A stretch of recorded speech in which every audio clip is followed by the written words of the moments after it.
100 বার আশা রাখি, কারণ পরিবেশ বদলে যেতে পারে, পরিস্থিতি বদলে যেতে পারে, জাস্টিসটা আনতে হবেই, এটাই আমাদের চ্যালেঞ্জ।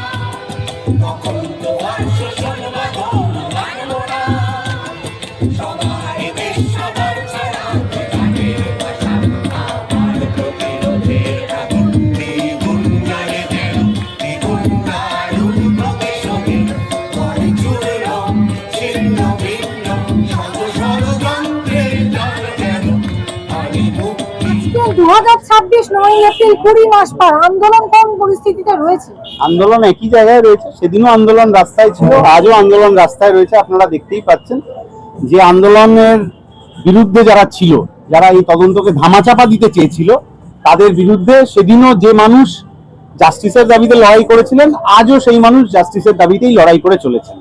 কোথাও কি দ্বিধা বিভক্ত হয়ে গেছে? আজ যাদের জন্য লড়াইটা করছিলেন সেই পরিবার তো আজ রাজনীতির কোনো দ্বিধার ব্যাপার নেই। যে মানুষ জাস্টিসের দাবিতে সেদিন পথে নেমেছিলেন, ট্রাফিক মোড়ে কি শ্যামবাজারে কি মুম্বাইতে কি ম্যানহাটনে, তারা আজকেও একই দাবিতে লড়াই করছেন, কারণ জাস্টিস এখনো পাওয়া যায়নি।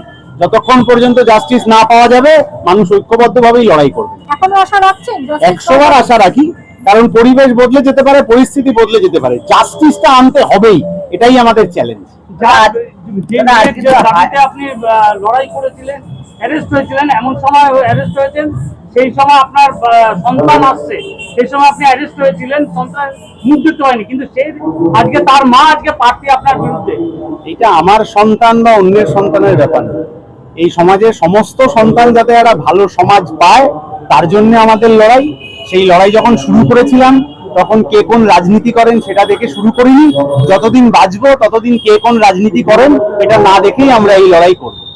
হাইকোর্ট একটা রায় দিয়েছে যে আবার আর্টিকেলের তদন্তকে সিবিআই নতুন করে দেখতে পারে, সঞ্জয় রায়ের থেকে নতুন কিছু তথ্য বের করতে পারে। কিভাবে দেখছেন এই বিষয়ে? হাইকোর্টের রায় যতদিন আসছিল না, ততদিন সিবিআই ঘুমাচ্ছিল কেন? সিবিআই এর কাছে যে 50টা প্রশ্ন করা হলো, তার উত্তর পাওয়া গেল না কেন? সিবিআই হলফনামা বদলে ফেললো কেন? এই প্রশ্নের জবাবগুলো সিবিআই দেবে না বিজেপি দেবে না কোন কেন্দ্রীয় মন্ত্রী দেবে, এটাই তো আমরা জানতে চাই। 9 এপ্রিল কেন রাস্তাপোল? প্রতি মাসের 9 তারিখ এই জেলার ছাত্র যুব মহিলা আন্দোলনের নেত্রীরা এই কর্মসূচি করে থাকেন। এবছর নির্বাচন বলে সেটা একটু বেশি লোকের অ্যাটেনশন পেয়েছে হয়তো, কিন্তু প্রতি মাসের 9 তারিখ এই কর্মসূচি।